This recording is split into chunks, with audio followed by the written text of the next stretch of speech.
Good afternoon, everybody, and welcome on behalf of the Thomas B. Fordham Institute to our webinar, What You May Not Know But Should About the Nation's Report Card.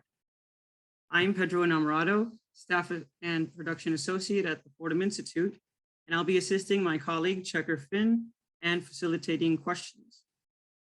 Today, Checker will share his insights for policymakers about the nation's report card.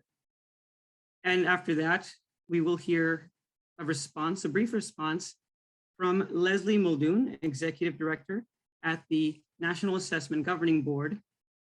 And finally, we will be getting at some of the pre-submitted questions first and might not have much time for live questions, but we will try.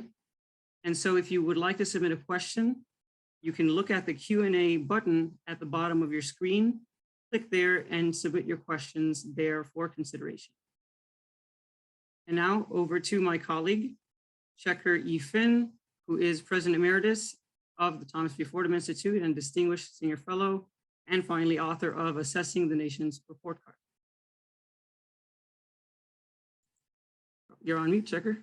I am unmuted. Thank you, Pedro. I am delighted that a lot of people, including many friends, have joined us today for this discussion about the National Assessment of Educational Progress, known as the Nation's Report Card, also known as NAEP. Yes, I have written a book about it. It's been an important part of my own life and work, and I've had a little bit to do with it over the years. The book, which you can see on the screen right now, is partly history, partly current issues, partly future scenarios. And it's been fascinating to re-engage with this very important topic, the test that I often refer to as the most important test that you might not ever have heard of. I know that most people with us today know a fair amount about NAEP, but I'm still going to start with some fundamentals, because when I first turned in a draft of a first chapter, my editor said, you know, a lot of readers aren't going to know much about what NAEP is or what it does. So if you'll go on to the next slide, Pedro, let's start with a few basics about NAEP.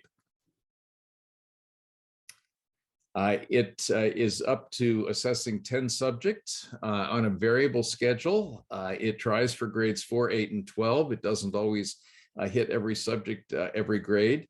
It is required by ESSA to test reading and math every 2 years in grades 4 and 8. It generates national data. In some subjects, it generates state data, especially 4th and 8th grade reading and math. And 27 local districts have joined the reading and math part through the Trial Urban District Assessment. It's a sample design. It doesn't test everybody. It's not like a state assessment. About 100 schools per state, about 50 kids per school, no more than 90 minutes each, and almost never are kids doing it more than once.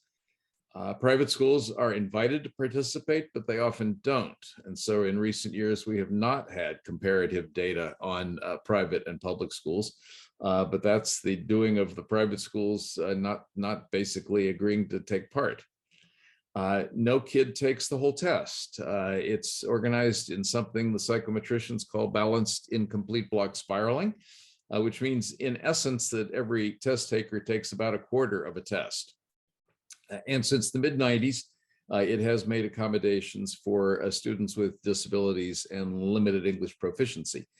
Go to the next slide, please, Pedro.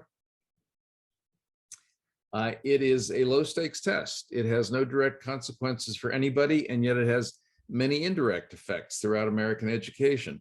It can burnish or endanger the reputation of governors or chief state school officers. It can ultimately influence curriculum. It can influence state and international assessments.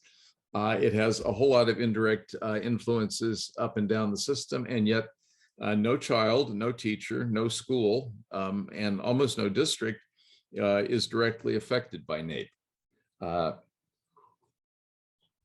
Because it's a national assessment that is, it's hard to get agreement on what's in it. The reporting of NAEP results is a very fraught topic because almost every single report contains what you might call both good news and bad news. So which is going to get emphasized? There are many atmospheric and political considerations in how this is done. NAEP scores are reported in two ways, both on a vertical scale, usually 0 to 300 or 0 to 500, and according to the governing board's 3 achievement levels, known as basic, proficient, and advanced. Besides the test questions, there are lots of background questions to be filled in by students, teachers, and principals. NAEP is governed doubly, twice, by two things. Its independent governing board, and then the, excuse me, Department of Education hierarchy, mostly the National Center for Education Statistics and its commissioner. Currently Peggy Carr, who has been essentially in charge of NAEP for the government for a very long time and has done a great job, and the Institute for Education Services, within which NCES is located. NAEP data get used all over the place and in 1,000 ways, but there is one fundamental thing that most people don't understand about it, which is that NAEP cannot answer why questions. It cannot explain the cause of rises and falls in scores or static scores or changes in scores. It is not an experimental design. It is unable to explain why the causes of the things that it is reporting. Those are my basic facts. If you'll go on to the next slide, Pedro will begin a little bit of history. I don't think very many people, even on today's conversation, know that NAEP is now 59 years old, getting close to as old as I am. It goes back to the Johnson administration, really the beginning of the end of the Kennedy administration, when U.S. Commissioner of Education Frank Keppel realized that he didn't have any data on whether anybody was learning anything.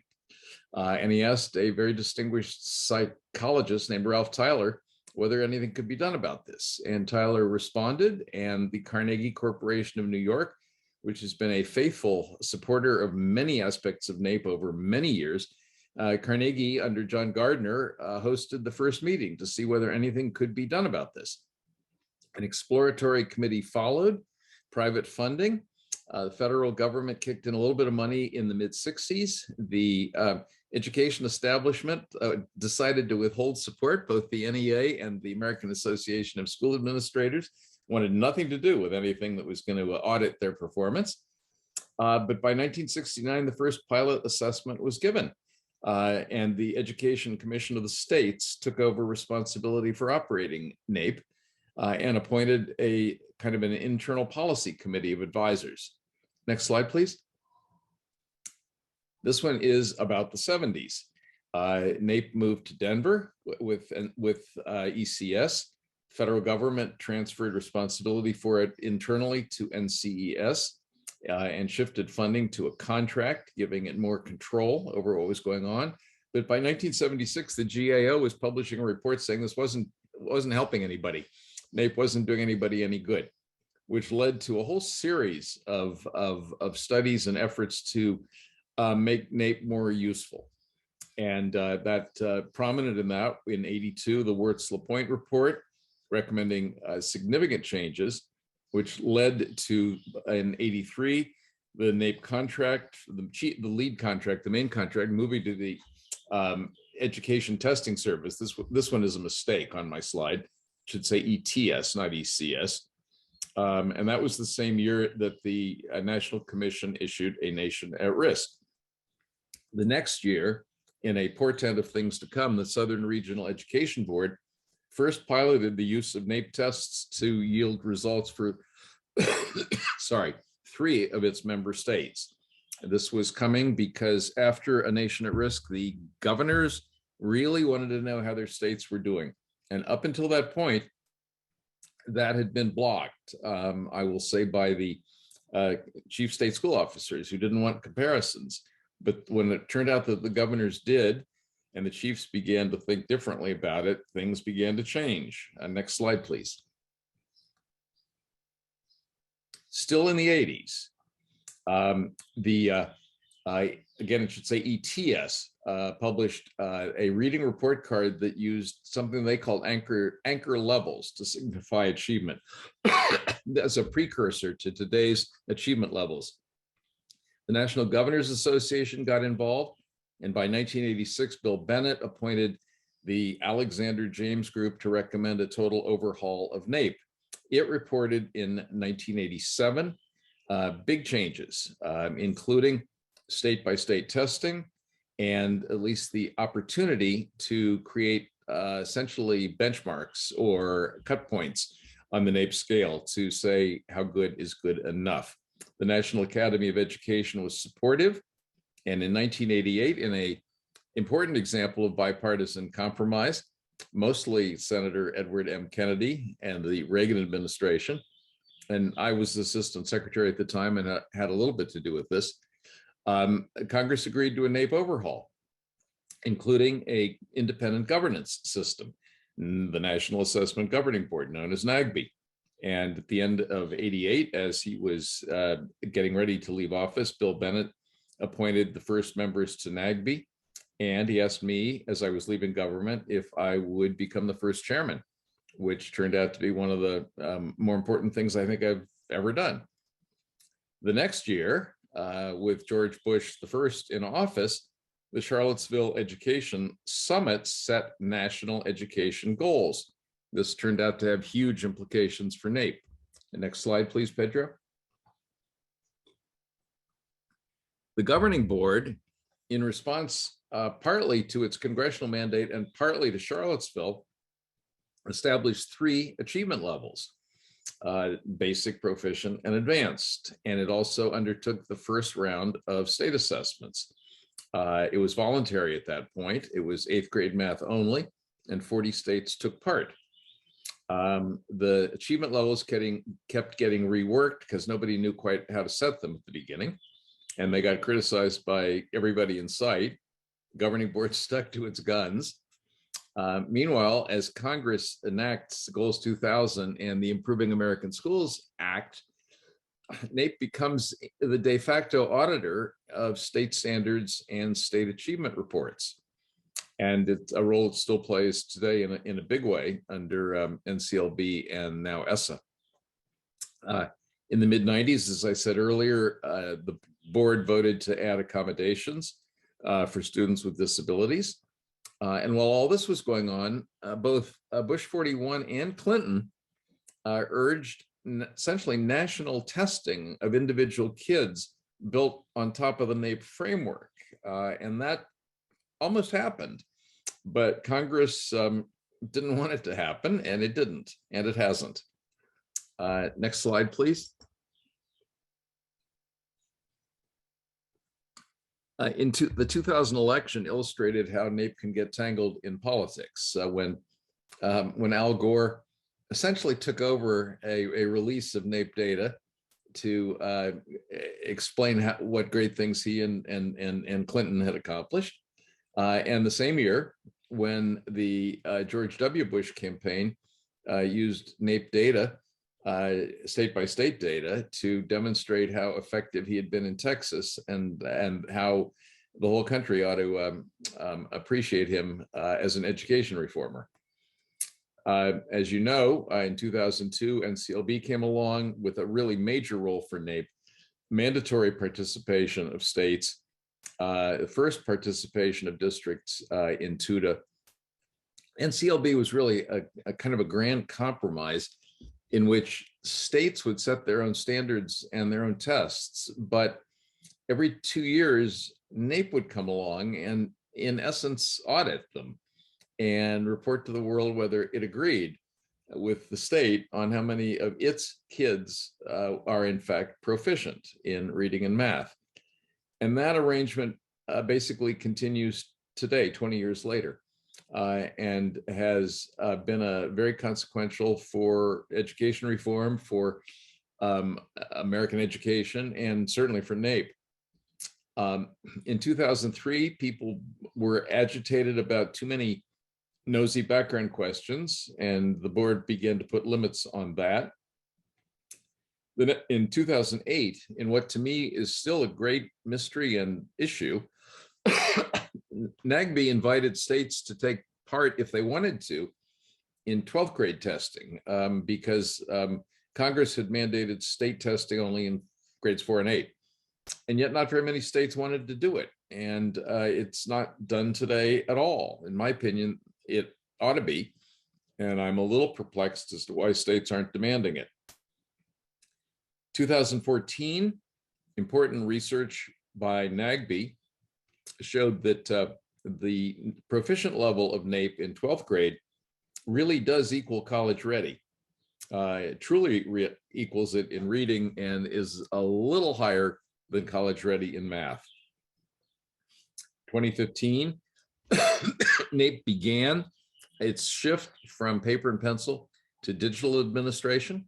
It took a couple of years for that transition, but it's happened now. You want to go on to the next slide, please, Pedro? The last history slide.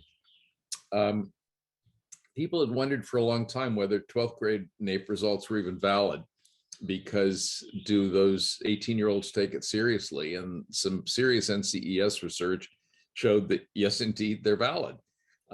It's worth digging into that if you like, and I do in the book. The transition to digital administration was almost complete. The parallel NAEP, this gets complicated, called the long-term trend NAEP, hasn't quite made that shift yet, but it will.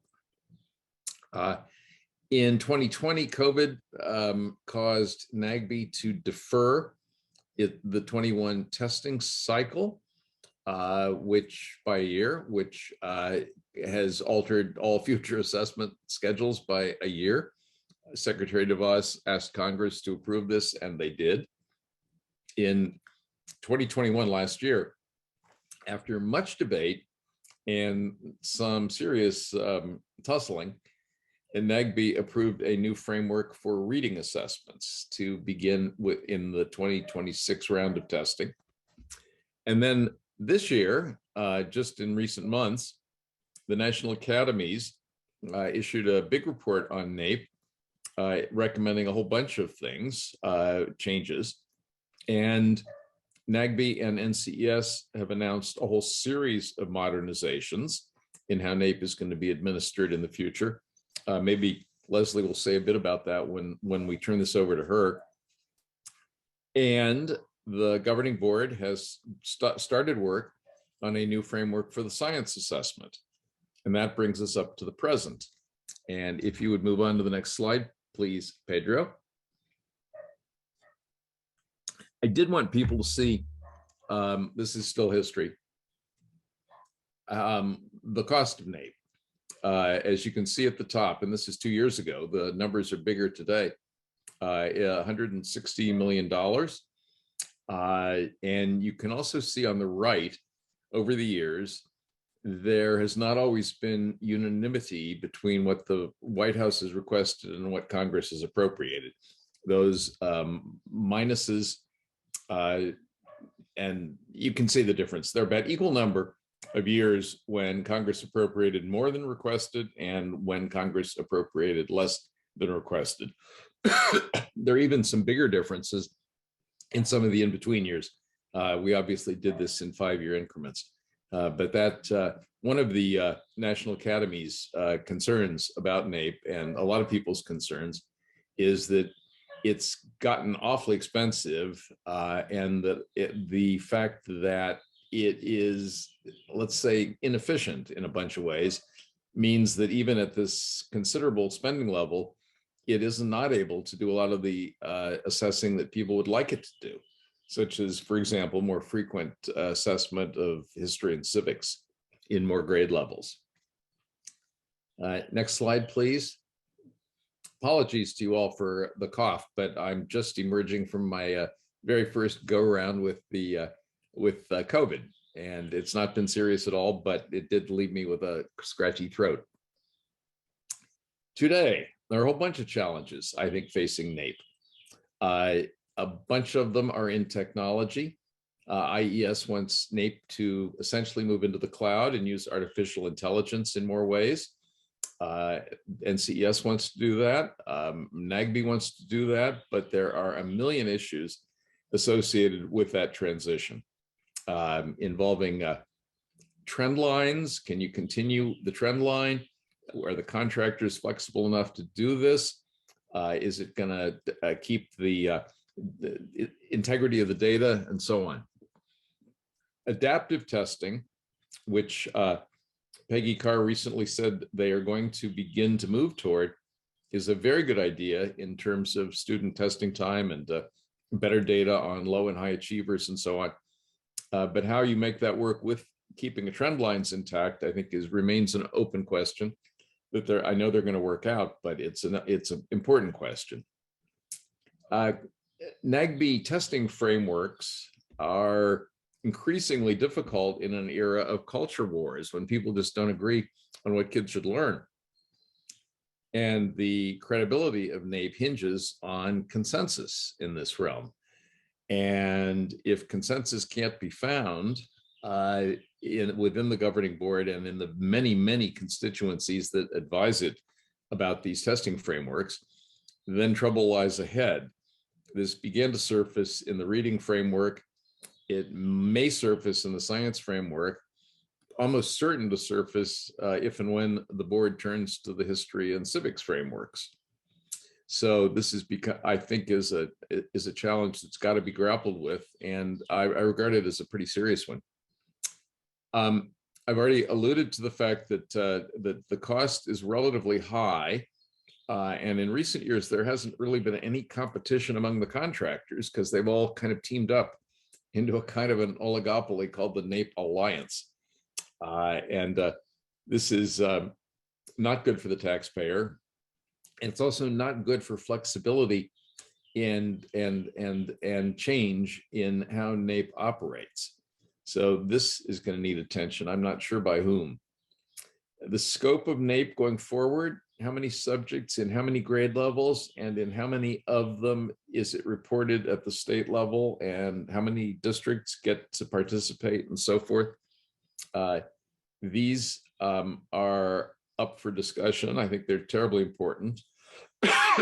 I, for example, as I already said, would very much think that states should have state level 12th grade data in almost everything that NAEP tests, but that isn't happening today. Achievement levels, though, have become enormously important in American education because they really do amount to our national education standards, to put it bluntly. But they remain controversial. Many people continue to say that they're too high. And I think a more legitimate criticism is that in that enormous population of kids who are scoring below basic, we don't know very much about them. And that's a huge range of achievement and non-achievement. And the current basic level is set at such a point that the many kids below that, we don't know much about.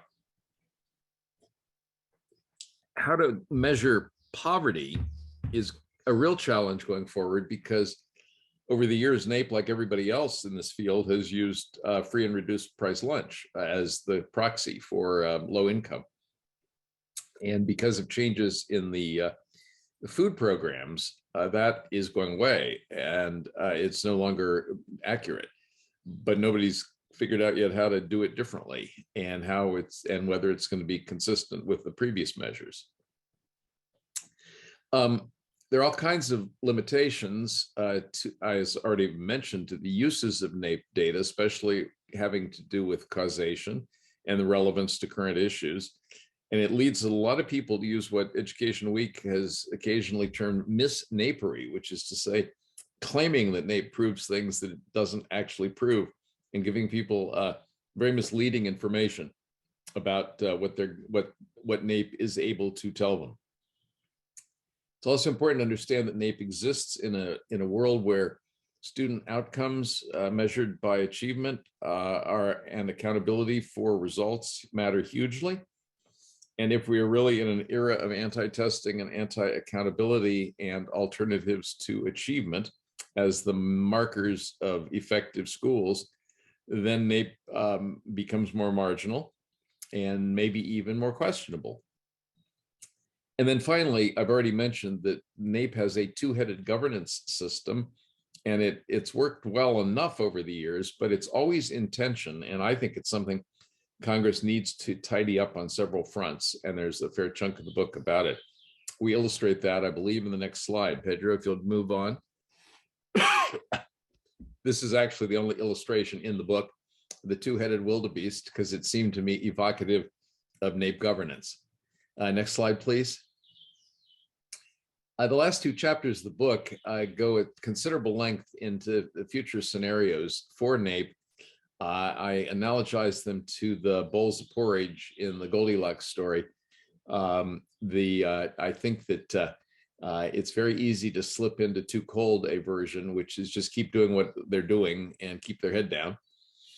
I think it's unrealistic to contemplate a too hot version in which NAEP goes away entirely and is replaced with an entirely different kind of assessment system.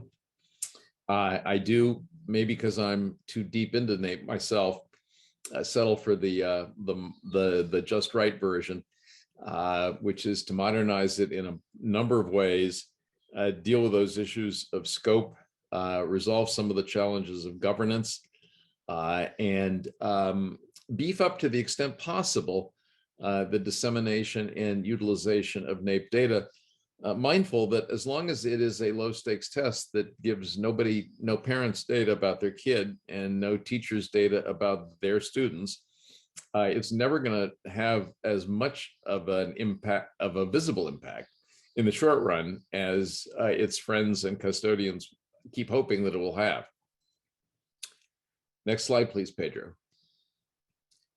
To kind of sum up, NAEP today is the best measure we have of student achievement in K-12, the best measure of achievement over time, and the best measure of achievement gaps. It serves as auditor and truth squad of other reports and assessments and performance metrics in American education. Its standards are very high, but we should understand that they are aspirational. They are not scientific. They really are about what kids should know and be able to do. NAEP has pioneered large-scale assessment over the decades and been emulated by states, by international assessments, and by others.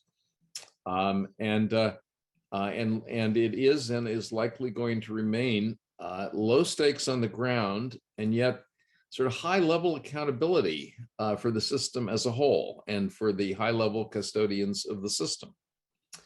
That pretty much finishes it. But if you go on to the last slide, I did want to tell people that the Harvard Education Press is offering a 20% discount on a fairly expensive book.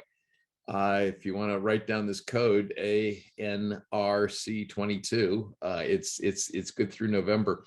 If you should seek to purchase it. And I thank you for hearing me out. And it's now my pleasure to introduce Leslie Muldoon, the executive director of NAGB, who is a friend and who helped inspire this book in the first place by helping me understand that nobody had recently written a history of NAEP, and who has been doing yeoman work on, I think, all of the challenges I mentioned above, and many more besides. So we look forward to a few remarks from Leslie. Thank you so much, Checker. And thank you to Fordham for hosting today's discussion. Checker, I want to thank you for this gift of a book. Books on assessment, rarely, if ever, I think, have been as captivating as yours is. As you note, it's been more than 50 years since NAEP's start and more than 30 years since the governing board was created by Congress. So the timing of this book and this look at NAEP's history and relevance and its future could not be more serendipitous. And, you know, as we are preparing to release the first results from NAEP since the start of the pandemic later this year, it's a really important moment to think about the program's relevance and usefulness. So just thank you so much for the book and the recommendations. At the governing board and with our colleagues at NCS, as Checker notes, we've been spending a lot of time this year thinking about the future of NAEP. Commissioner Carr at NCS and I have laid out some principles that we think should guide an innovation agenda for the program. The board has started to coalesce around a set of priorities. Some of those include structural changes in the short term to modernize the NAEP assessments, and others are more longer term opportunities that we think will enhance the nation's report card. The structural changes are designed to improve the efficiency and adaptability of the assessments in line with some of the recommendations that Checker described around moving online, moving to a more device agnostic administration model. These are things that will make the administration more efficient and reduce the cost, the per unit cost of conducting the assessments. In terms of longer term enhancements, there's a number of opportunities that are currently in discussion. Some have to do with improving our framework development process. As Checker noted, we're at a critically important moment. NAEP has a lot of frameworks that need updates still, and the current climate makes that probably more challenging than in the past. We're also looking at opportunities to improve NAEP's measurement of socioeconomic status, and NCS has made some really great strides there, and we think we'll be able to roll those out starting in 2024. And then we're also thinking about ways to assess students where they are. As we see changes in the population of students attending public school versus private school, we're going to continue to encounter this challenge that Checker described about how do we assess, how do we make sure we are capturing achievement and progress for the nation when students are starting to attend school in a more diverse array of settings. The challenge that has been most on my mind is how we continue to hear from states and from policymakers and from education audiences that they continue to need help communicating about NAEP. And I think this is this fundamental challenge that Checker described throughout NAEP's history. Like, what is NAEP? Why does it matter? What do the results mean? And what should people do once they actually get the results? So this seems to me to be the fundamental opportunity for us in the years ahead as we strive to keep NAEP relevant and useful. I think NAEP has long been optimized for researchers and assessment experts who know how to navigate the program's complexities. But we know that researchers and assessment experts aren't the intended beneficiaries of NAEP. Those are states, communities, and ultimately students. So to help guide the future, we're trying to focus on many questions, but the key question in my mind is, what would it look like to prioritize relevance and utility of NAEP for policymakers and education leaders, as much as to prioritize technical integrity? NAEP is extraordinarily good, I think, at measuring the status and progress of education. But as Checker notes, by design, we can't say with any certainty why any changes are occurring. This is a positive and a negative. We stay independent and objective, which is absolutely crucial to the integrity of the results.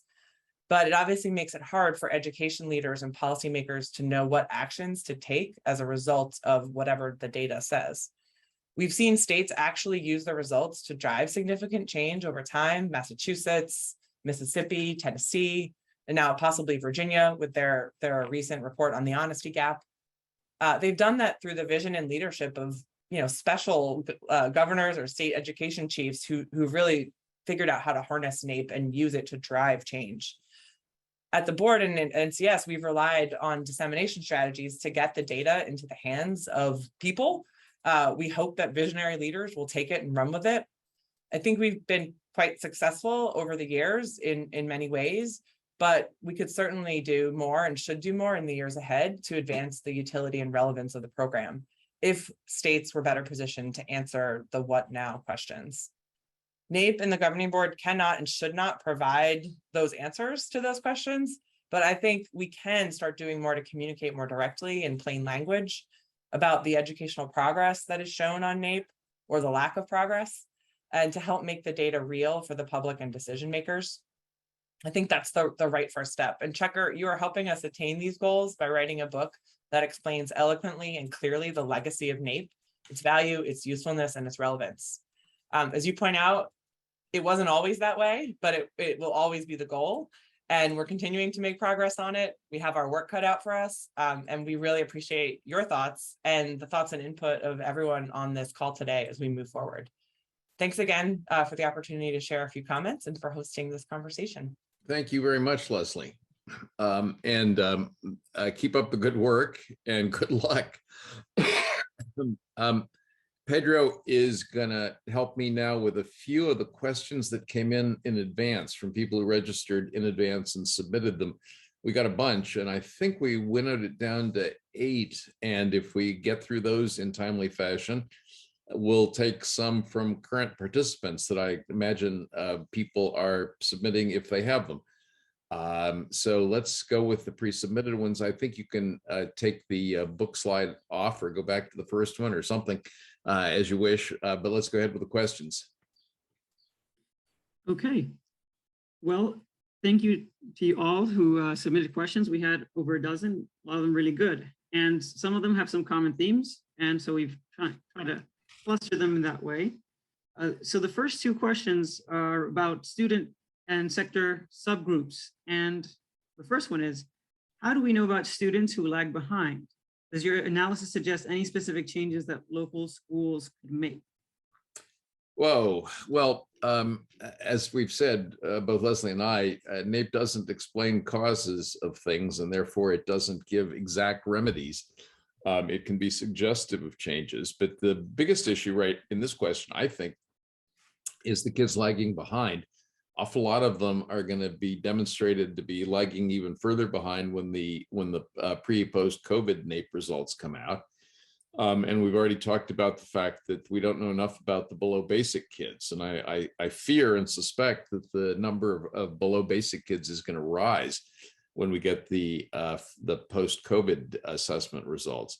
So I do think that NAEP can do a whole lot more to unpack the below basic kids in ways that may clarify which of them, for example, are doing better or worse at which parts of the assessment in various subjects, which will at least give hints to state and local policymakers and maybe to local school people. But let me underscore again, we're dealing with this kind of paradoxical situation in which this very important report does not give anybody information about their specific school, and it doesn't actually create a recipe for change. It tells you basically whether what you've cooked is tasty or not.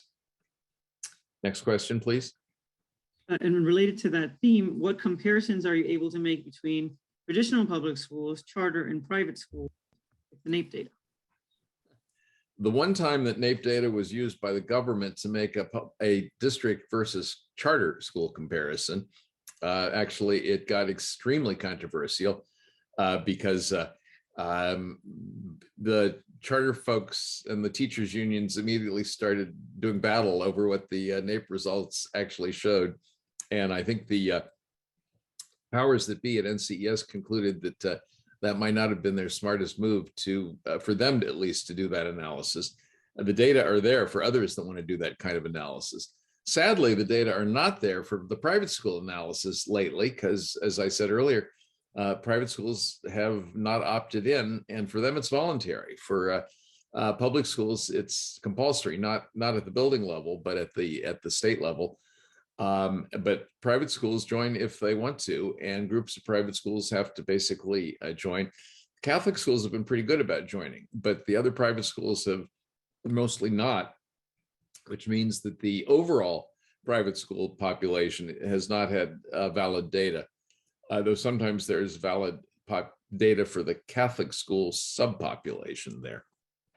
Go ahead. The second set of questions is related to the cost of reforms.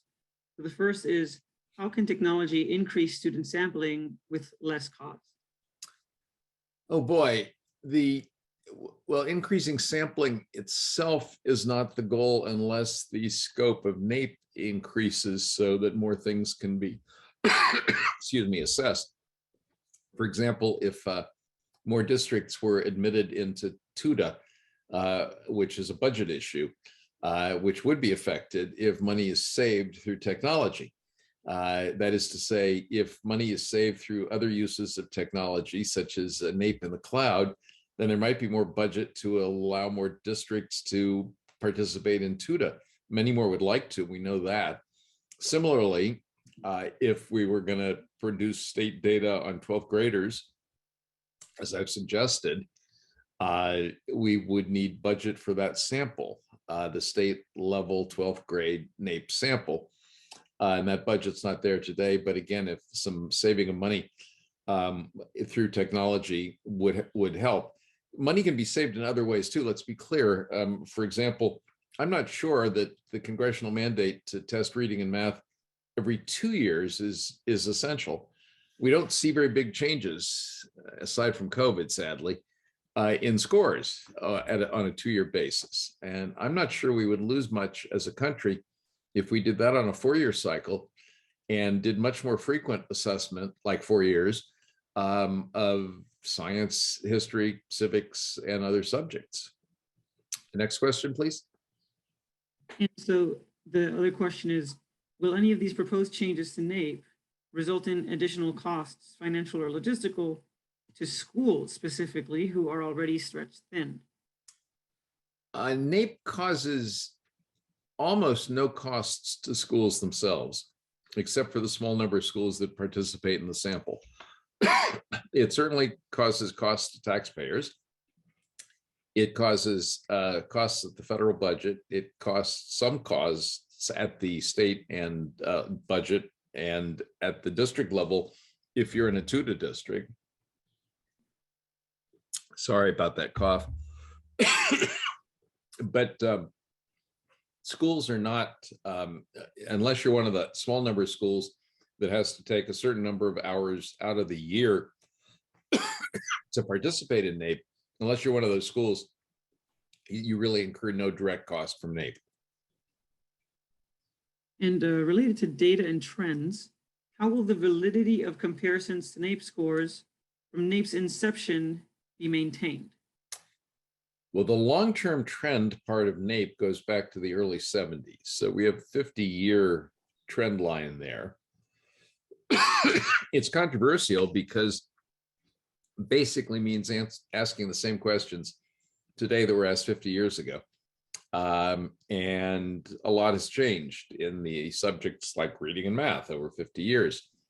And yet jettisoning it would cause that hugely important trend data to go away. Every time NAEP changes its test in a big way, like with a different framework, in the main NAEP assessment, there's a risk of jeopardizing the trend line. The trend lines typically go on for 20, 30 years. One of the big issues when you put in a new framework, as with the new reading framework, is whether it'll preserve the trend line in reading or whether the changes that are being made in content and test are so significant as to jeopardize the trend. This is an issue every time anything changes in NAEP. I personally believe that trend data might be NAEP's single most important function in American education. So I'm a real strongly of the view that that needs to be preserved. But I understand the arguments for updating curriculum and pedagogy and technology and keeping up with the times. It's a real trade-off. Thank you, Checker. So this question is, does NAEP at the federal level or the state level determine the demographic sample to be tested at each state? Federal contractors determine the sample, and then states have to persuade schools to participate. It boils down to almost as simple as that. And sometimes because the state has to participate and it has to get a valid sample, but sometimes schools don't want to take part because they don't get anything themselves from participating. So state education departments sometimes have to do a certain amount of jawboning and arm twisting to get those 100 schools into the sample for that round of NAEP. But the sample is determined by, I think, Westat, one of the federal contractors, that says, here's how many of this and how many of that we have to have in this state or this district in order to have a valid sample. Great. I actually wanted to interject with a question from today's audience from Laura Steltano, who wants to know, can you say more about the barriers to understanding the below basic kids? What are the limitations? More about them. The data are there on the NAEP scale. It's that the way the data have been analyzed and reported by NCES and NAEP have not focused on unpacking very much in that below basic population. Now, there's an important exception to that. Every NAEP report that I've seen lately talks about the performance level of the bottom 10% of test takers and of the top 10%, by the way. So we do actually have some data on the lowest 10% and the top 10%. But this has not been a focus, and the achievement levels way back when NAEP set them 30 years ago, everybody just assumed that basic was the stair step toward proficiency, and that and nobody paid any attention to the fact that getting to that first stair step is a major challenge for some kids and some schools. So I think it's fair to say the data are there. It's more a matter of how they get analyzed and reported. Okay. We have a question about the effectiveness of NAEP with stakeholders. It is, are NAEP tests really accomplishing much if most parents are unaware of them? The great paradox, the most important test you never heard of. There is hidden away on the federal website, I discovered this myself long after the book was written, a kind of a take the NAEP test for your own students or your own kid option. And there's a kind of a retail version. One of the suggestions in the book is that NAEP come up with a retail version that parents could use for their own kid. And some version of that exists, to my astonishment, already. I haven't explored it. But I hope everybody on this conversation has a look at it and see if it does any good at the parent level. Because if it does, and if it became better known, then we might get a much wider constituency for the national assessment. Great. And this is the last pre-submitted question, so please get more questions in for the live here feature. But what is the effect of COVID on these tests, which you touched a little bit on? And related, will there be advantages to still doing NAEP every 2 years to measure the impact of COVID? Well, COVID, first of all, had the obvious effect of delaying NAEP by a year and shifting the calendar. I think NAEP is going to do us a lot of good in understanding the educational effects of COVID.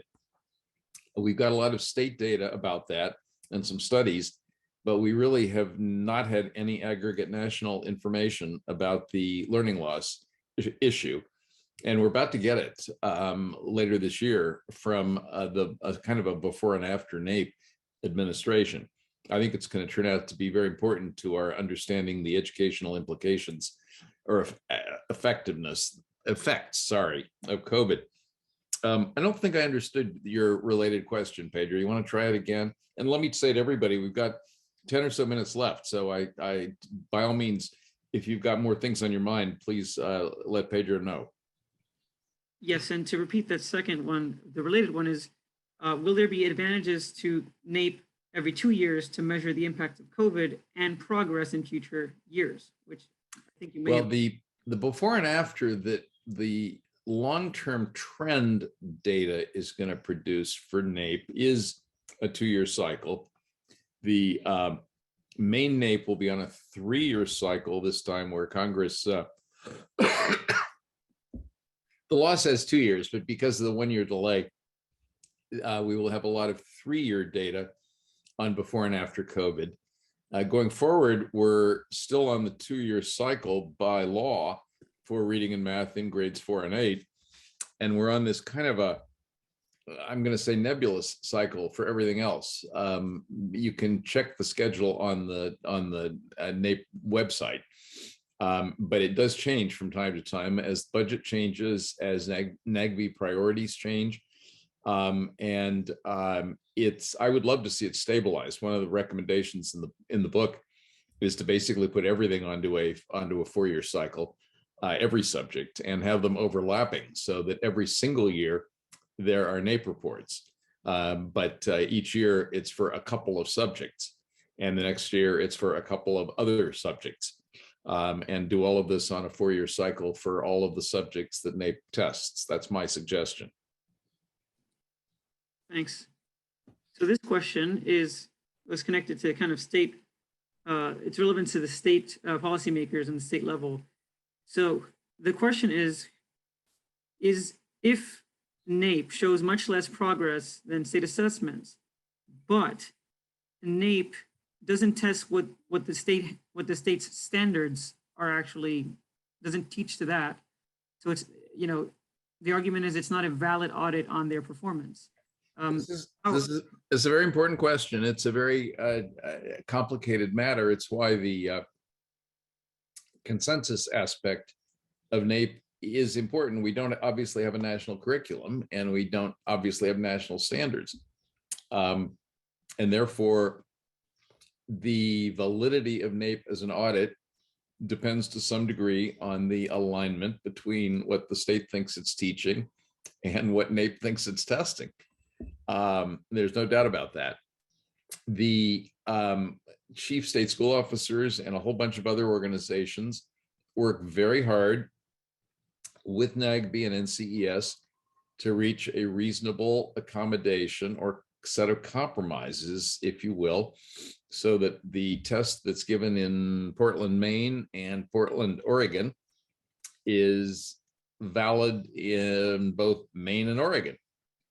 But this is not foolproof, and there is no way to make it foolproof in a country with 50 states that each are in charge of their own education, and a national assessment that is mandated to report on state progress. I nevertheless think that the audit function of NAEP is terribly important, because, as so far Congress thinks also, because otherwise state officials themselves are under enormous pressure to make things look rosier than they might be. I think the NAEP Truth Squad function here is indispensable, at least in the core subjects that we're trying to get better at as a country. Okay, and that question was from Todd Collins, so thank you for that question about NAEP's relevance to assessing state performance. A question from Christine Pitts. Do you envision NAEP leading assessment innovation for other assessments like summative state tests, or the other way around? Really good question. It has historically, as I said, NAEP has historically led the way on large scale assessment. It's been a real pioneer. I'm not sure that's happened in the last 10 or 15 years. I think maybe NAEP has been playing catch up to at least some other tests and some states in the assessment world. I do think that the innovations that Lesley alluded to and that Peggy Carr has announced will likely put NAEP back in the forefront of a large-scale assessment, innovation, and development. I hope so. I think it's an important role. It's not the only role. It's not the reason we have NAEP is not to be an innovator, but I do think it has to be modern. And if it is, then tests that are less modern will be influenced, I think, in a good way by it. Okay. And this is either the penultimate or the last question. We'll see. This is from Stephen Wilson about Maine NAEP versus the long-term trends. It says that so a recent paper proposed that states had made significant progress in the last decade, but they're using Maine NAEP results. But is this research finding valid if longitudinal conclusions should only be drawn from long-term findings? Oh, again, a question with no single or simple answer. We don't have state data from long-term NAEP. There's just no two ways about it. Long-term NAEP is a national assessment because when it was started in the early 70s, states wouldn't allow state data to be reported. So it was national only, and 4 big quadrants of the country. It does have some subgroup data on students, which is important, but it does not have jurisdictional divisions like states or districts. The state level data has been reported, as we've talked about, since the early 90s for some states in some subjects and mandatory since NCLB. We can only work with the data we got. I mean, there's no way to invent it going backwards if it wasn't done at the time. I don't know how else to deal with this one. Okay, and we might still have time for one question, but here's an easy one, Checker. This is from Lisa Keegan. Does it appear that the level of parental support for NAEP or testing overall has changed since the COVID experience? Whoa, Lisa's one of the many old friends on this conversation today, so thank you. I don't think we know the answer, honestly. I think that people are so preoccupied with the other issues of getting kids back to school, getting kids caught up, getting kids vaccinated, other questions, that I don't think that the post-COVID testing issue itself has been faced very directly. I think that the anti-testing movement that we were dealing with before COVID is bound to reappear in some fashion. So far, I don't believe it's been a big political deal in the current election year or the recent elections. And I haven't seen evidence that it's reemerged yet. But I think it's probably a sleeping giant that may yet reawaken. Okay, and I think we will give it a little while for one more question if anybody's still got something. Well, if we've exhausted everybody, I will take my cough and go away. Let me say again, it's been a pleasure to work on this book, and it's been a treat to have an opportunity to talk with a number of you about it today. Get hold of the book if you would like to pursue the matter. And ask Fordham for the slides if you'd like to have a copy of those.